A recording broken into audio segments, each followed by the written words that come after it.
tayo'y bumangon. Sa bawat luha may pag-asang tangan, mga pangarap na minsang Nakalabas na po si Pangulong Marcos Jr. galing sa VIP Lounge kung saan naganap ang isang briefing mula kay New NAIA Infrastructure Corporation President Ramon S. Ang. Kasama ng Pangulo si Department of Transportation Secretary Vince Dizon at si Department of Justice Secretary Jesus Crispin Remulla. At ito na po ating natutunghayan ang pagsisimula ng walkthrough ng Pangulo rito sa Terminal 3 ng Ninoy Aquino International Airport. Narito po si Pangulong Ferdinand Marcos Jr. sa NAIA Terminal 3 upang personal na tignan at inspeksyonan ang mga pinakabagong pasilidad ng paliparan buhat ng opisyal na mailipat ang operations nito sa pribadong sektor. Ito ay sa pangungunan ng New NAIA Infrastructure Corporation. hawak ang pangarap ng ating bansa.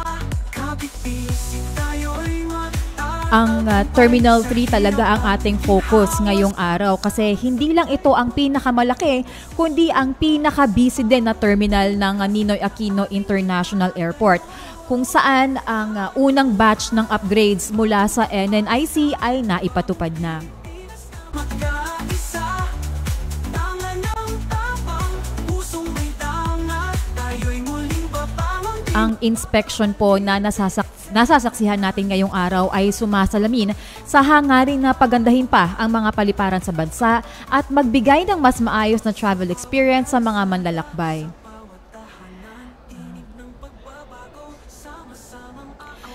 Ngayon po ay tinatahak ng Pangulo ang departure hallway ng NAIA Terminal 3 kung saan nakitang-kita rin ang ilan sa mga improvements na ginawa at ginagawa sa area. Kabilang dito yung may maayos na lighting sa area, mga ilan sa mga pinalawak na upuan, mga panibagong trolleys at upgraded passenger areas. Di magpapaalipin, kailanman. Ngayon naman po ay about to pass through na ang Pangulo sa may common immigration counters kung saan tayo regularly pumipila after personally checking in and before proceeding sa departure area.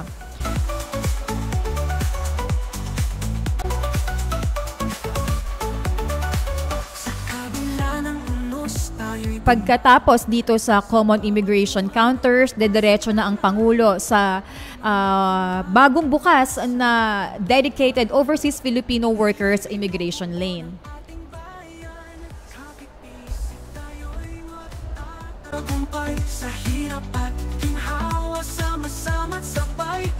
Kasunod ng utos ni Pangulong Marcos Jr. na makapagbigay ng maginhawang biyahe sa mga pasahero, nagtulungan ang Bureau of Immigration, Manila International Airport Authority, NNIC at DOTR para maibsan ng mahabang pila sa immigration sa NAIA.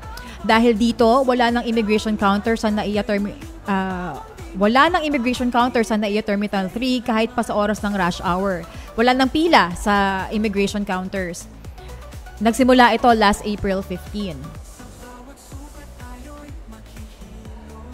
Sa bawat pagkadapa, muling aahon. Bawat init, bawat kamay, iisa.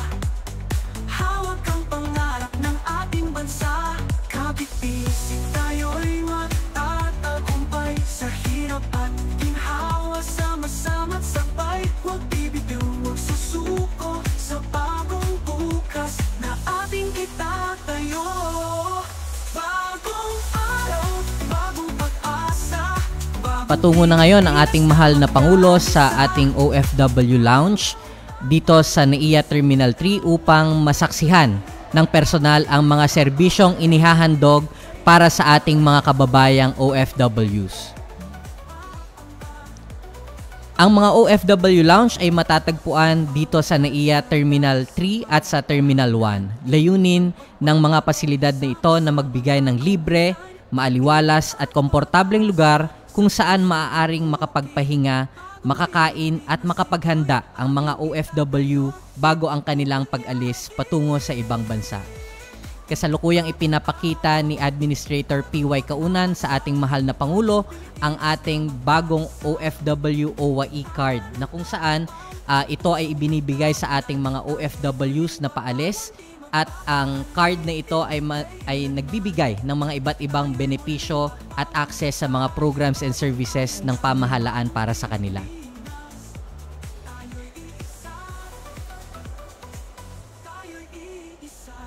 Itong OFW Lounge natin, Ma'am Gab, ay formal na inilunsad noong Hulyo 2024 at ang sa Terminal 1 naman ay inilunsad noong Enero 2024. Kanina nga sir, may mga nakausap tayo na OFWs dyan mismo sa lounge, no? Karamihan talaga sa kanila, hindi nila ine-expect na magkakaroon ng ganyang service para sa kanila. Tapos, una, syempre yung iba, mga malalayo pa yung pinagalingan, mga galing pang probinsya, mga pagod. Kaya ang laking bagay daw na meron silang libreng pagkain. Tapos, yung syempre, di naman lahat, may mga power banks, may libreng charging stations pa, di ba? Etong OFW Lounge natin, Ma'am Gab, ay kauna-unahang pag-uutos ng ating mahal na Pangulo sa ating Department of Migrant Workers at sa OWA na tutukan ang kapakanan ng ating mga OFWs at bigyan sila ng world-class at first-class experience dahil palagi nating sinasabi ng OFWs natin ay ating mga bagong bayani. Kaya nararapat lamang na bigyan natin sila ng pagkakataon para maramdaman nila na talagang sila ay bagong bayani ng ating bansa. At mula naman ng inilunsad natin ang OFW Lounge sa NAIA Terminal 1 at Terminal 3, Ma'am Gab, umabot na sa higit 800,000 OFWs ang napagsilbihan ng ating mga lounge. Ito ay isang patunay na tagumpay na proyekto ito ng ating pamahalaan at ng patuloy na malasakit ng ating pamahalaan para sa kapakanan ng ating mga kababayang OFWs. Grabe sir, no? Yung 800,000 po na yon, combined na yun sa NAIA Terminal 1 and sa Terminal 2? Yes po, and as etong Terminal 3 na lang natin, Ma'am Gab, Terminal 3, yes. Ang daily count natin ng mga OFWs na bumibisita dito ay hindi tayo bumababa ng 1,000 OFWs ang dami, araw-araw. Sir Miko. Dahil itong OFW Lounge natin ay open ito 24 hours a day, 7 days a week. Kaya ganyan yung tutok talaga ng serbisyo, walang tulugan. Tama. At saka sir, nung nag-ikot po ako sa OFW Lounge kanina, may nakita rin po ako dong OWA and DMW Help Desk. So, ano po yun sir, kapag yung may ibang, may nagkakaproblema yung mga OFWs natin? Yes. Hindi lang po siya DMW at OWA, Ma'am Gab. Meron din po tayong mga iba't ibang ahensya ng gobyerno na nariyan din, gaya ng SSS. Kaya, kumbaga parang ginagawa natin itong one-stop shop para sa ating mga OFWs na paalis at kung meron silang mga concerns, meron silang mga iba't ibang mga hinaing, ay maaari silang makalapit sa mga iba't ibang ahensya ng ating pamahalaan na naririto. Tama. Kanina nga rin, sir, nakausap natin si DMW Secretary Hans Kakdak. Sabi ni sir, hindi lang niya talaga syempre may announce pa, pero hindi dito nagtatapos yung mga programa natin para sa ating mga OFWs. Ayun nga, hindi lang niya ma-share pa sa atin kung ano pa yung iba, pero there are more projects to be expected para sa mga minamahal nating overseas Filipino workers. Patuloy yan, Ma'am Gab, dahil yan ang standing order ng ating mahal na Pangulo kay Sec Hans at saka kay Admin PY na wag tayong tumigil, kakaisip ng mga bagong programa at bagong mga pasilidad para sa ating mga OFWs.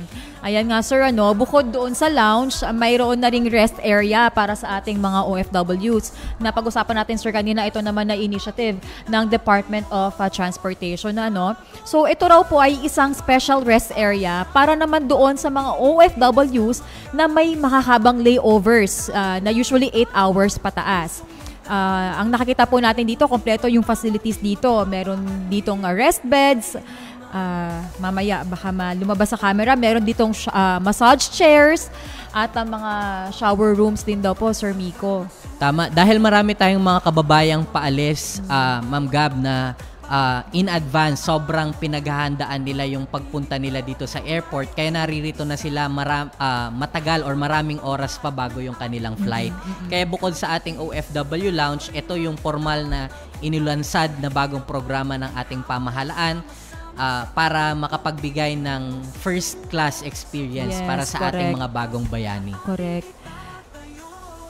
Grabe sir, no? Sobrang alagang-alaga yung mga OFWs natin. And I personally believe that they deserve more. 'Di ba? Hindi biro yung sakripisyo talaga ng mga OFWs. Isipin mo sa airport pa lang yung feeling na mawalay ka sa pamilya mo, 'di ba? At least this is a little something that we can give to them para naman bilang recognition of their sacrifices, yung pagsisikap nila para sa bansa. Naku, maliit lang po itong mga programang ito kumpara sa kanilang sakripisyo, sa kanilang contribution sa ating ekonomiya, sa kanilang mga sakripisyo para sa ating bansa. Sir, yung OFW Lounge po ba, naitayo po natin to a partnership po with other agencies? Yes diba? po. Itong OFW Lounge natin ay pakikipagtulungan rin natin sa New NAIA Infrastructure Corporation. Yes. Napakabait ng ating NNIC dahil napakaluwang ng kanilang espasyo na ibinigay dito. At bago, at ito yung kauna-unahang itinurn over sa atin. I see. Ang ating OFW Lounge dahil ito yung pagtalima sa direktiba ng ating mahal na Pangulo na kaagad na itong mag-operate at kaagad na itong ibigay sa ating mga OFWs. Nabanggit nga din ni Secretary Kakda kanina, sir, no, na itong initiative na ito ay sumasalamin lang din sa partnership ng pamahalaan with the private sector. Kumbaga palang whole of nation approach talaga, sir, na lahat ay may partisipasyon para mapaganda natin yung mga serbisyo sa mga kababayan natin. Tama yun, Ma'am Gab, no? Kaya hindi tayo tumitigil actually sa pag-explore pa ng mga iba't ibang mga programa ng ating mga serbisyo sa ating mga private sectors. Kasi gusto talaga natin na ma-improve pa at mas mapabuti, mas mapabilis yung ating mga iniaalay na serbisyo para sa ating mga OFWs at kanilang mga pamilya. Oo, tama. Sir Miko, hopefully in the near future, no, pati sana yung mga international airports like sa Cebu or sa Davao, sana magkaroon din ng ganitong lounge para sa kanila, no? Actually, yan po ay isa sa mga itrinatrabaho ng ating DMW at OWA dahil gusto nga po natin na, dahil hindi lang naman nandito sa NAIA yung mga umaalis, no? Nasa yung mga galing sa norte, pumupunta na sila sa Clark, yung mga galing ng Visayas at Mindanao, gumagamit na sila ng mga iba't ibang major na airports outside Manila. Yes. Okay rin yun, sir, kasi ang kagandahan, no, isa rin yun sa mga decongestion efforts natin, ano, para hindi naman din, kasi since time and memoriam talagang overcrowding din ang nagiging issue dito sa NAIA. At least yung mga ganitong significant steps, di ba?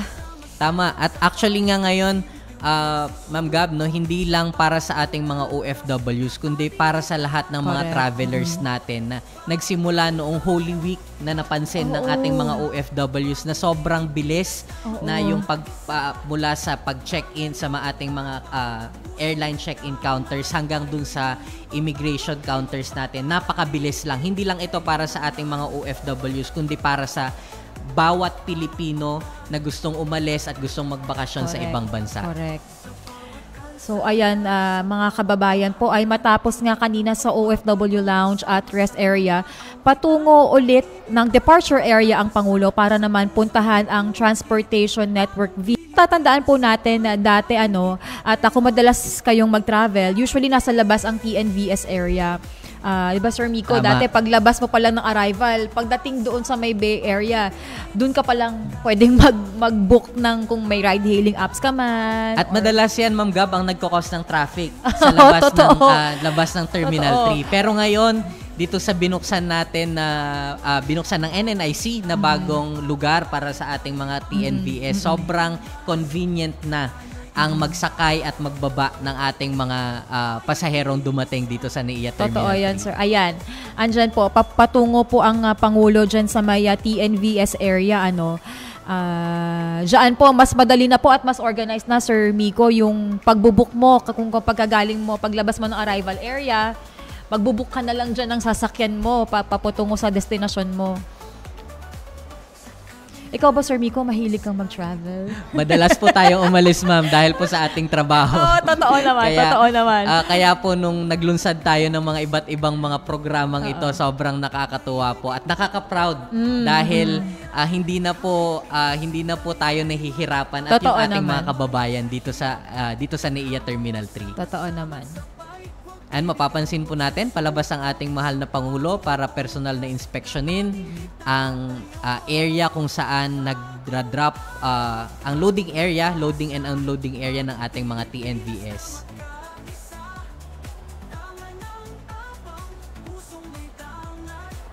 Sa mga hindi pa po nakaka-try nitong sa may TNVS area, no, para doon sa mga madalas bumiyahe sa NAIA Terminal 3, para makapunta po kayo dito, pagka-claim nyo ng bagahe nyo sa may arrival area, paglabas nyo sa may arrival hall, sa may gawing kanan lang po yan na Sir Miko, Gawing no? kanan, ma'am. Dediretsohin lang yon at may makikita na doon na signage na ride hailing pickup ride-hailing area. Ayan.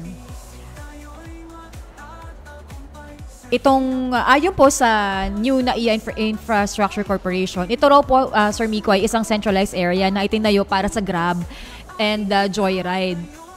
So ayan, kaya nga, may mga booth sila diyan. Napaka-organized nito, Ma'am Gab, no? Sobrang ligtas pa sa ating para sa ating mga kababayan dahil may mga bay areas din dito. At kumbaga parang hindi nagmamadali yung ating mga drivers at yung ating mga pasahero. Yun nga, kanina nga, Sir Miko, may nakita tayong may mga numbers doon. Yung pala yung mga assigned numbers, no? So, kung magbubook ka ng Grab or Joyride, pwede yun ang ipin mo. Yes. Kumbaga pwedeng yun yung inonote mo sa iyong driver kung saan ka nila parang, susunduin. kumbaga ano siya, sir, no?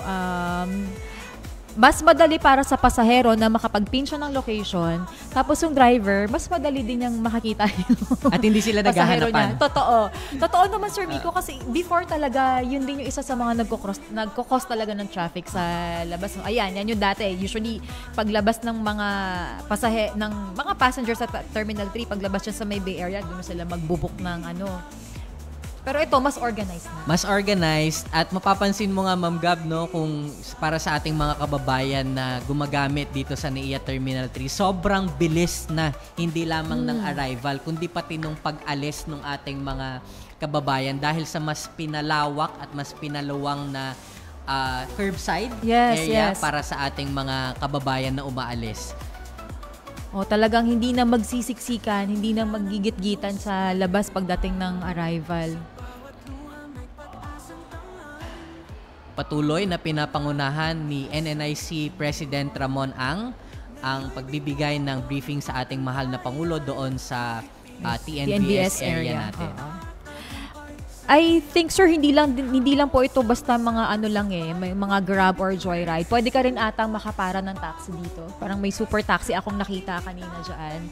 So maraming options. Maraming option, ma'am. At para dun sa ating mga hindi naman digitally advanced na ating mga kababayan, pwede naman silang lumapit dun sa booth na naroroon at sila yung mag-a-assist sa ating mga kababayan na mag-book ng kanilang ride, no? Ito, maiiwasan mo na rin dito yung mga mahal na singil dahil sila mismo doon ang magbo-book ng kanilang ride patungo sa kanilang destinasyon.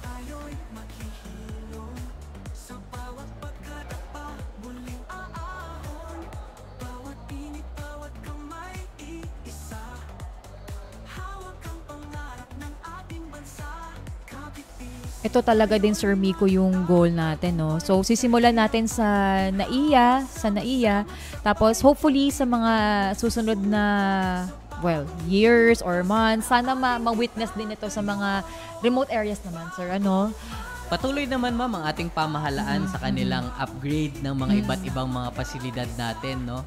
Mapapansin natin magmula nang naupo ang ating mahal na Pangulo noong 2022, kitang-kita naman natin kung gaano kalaki ang ikinabuti at ikinaganda ng iba't ibang mga pasilidad. Hindi lamang para sa ating mga OFWs, kundi para sa ating mga kababayan din.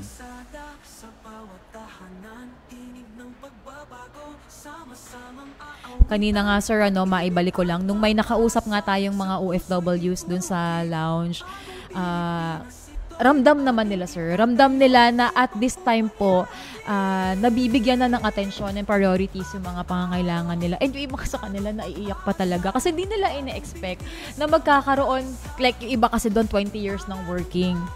Sa tagal niyang to and fro sa Pilipinas, ngayon lang daw talaga siya naka-experience na wow, may lounge, may free food. Marami tayong mga OFWs, Ma'am Gab, na hindi makapaniwala dahil akala nila promo lang ng gobyerno.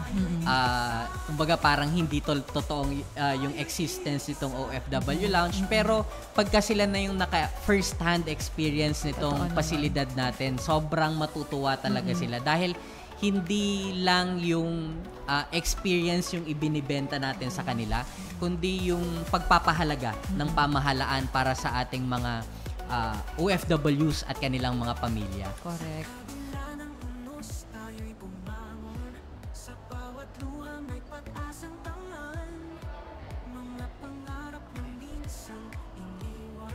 Ngayon naman, Sir Miko, no, ay palabas na ang Pangulo sa may, ayun na, yung napag-usapan natin kanina, yung sa may arrival curbside na bagong gawa, bagong expand ng Terminal 3 na sinasabing isa sa mga unang major infrastructure upgrades ng new NAIA Infrastructure Corporation dito sa Terminal 3. Sobrang luwang na yan, Ma'am Gab, no? Kung Oo mapapansin ninyo, bago itong renovation na ito ng NNIC, sobrang medyo masikip at crowded itong area na ito. Pero dahil sa mga developments na ito ng ating private partner ng NNIC, naging mas maluwang at naging mas maganda ang travel experience ng ating mga kababayan.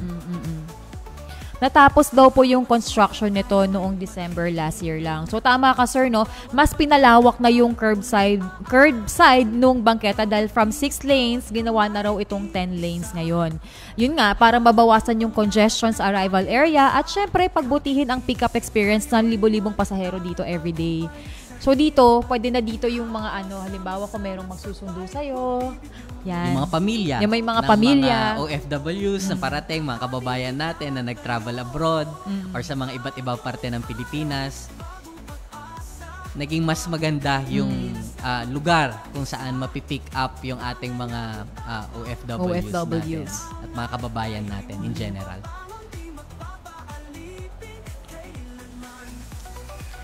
Muli po para sa aming mga bagong habol na viewers, kasalukuyan po nating natutunghayan ang personal inspection ni President Ferdinand R. Marcos Jr. sa pinakabagong facilities ng Ninoy Aquino International Airport Terminal 3 sa pangunguna ng new NAIA Infrastructure Corporation, Department of Migrant Workers, Overseas Workers Welfare Administration at katuwang iba pang mga ahensya and stakeholders.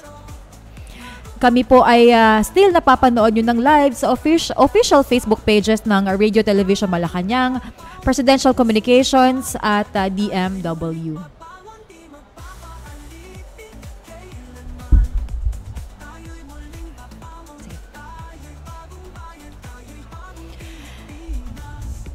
As the President passes through the curbside, pumasok na siya sa entrance ng Gate 2 kung saan na marami pang upgrades ang kasulukuyang ginagawa.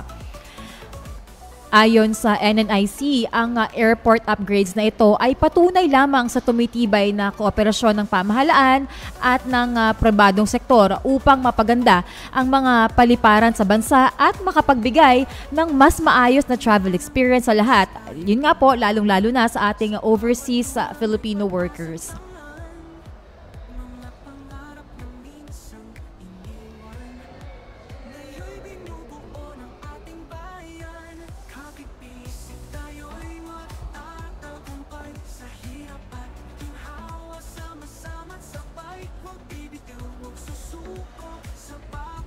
Kasama po ng Pangulo si NNIC President Ramon S. Ang, Department of Transportation Secretary Vince Dizon, Department of Migrant Workers Secretary Hans Leo Kakdak, and si Manila International Airport Authority General Manager Eric Jose Ines.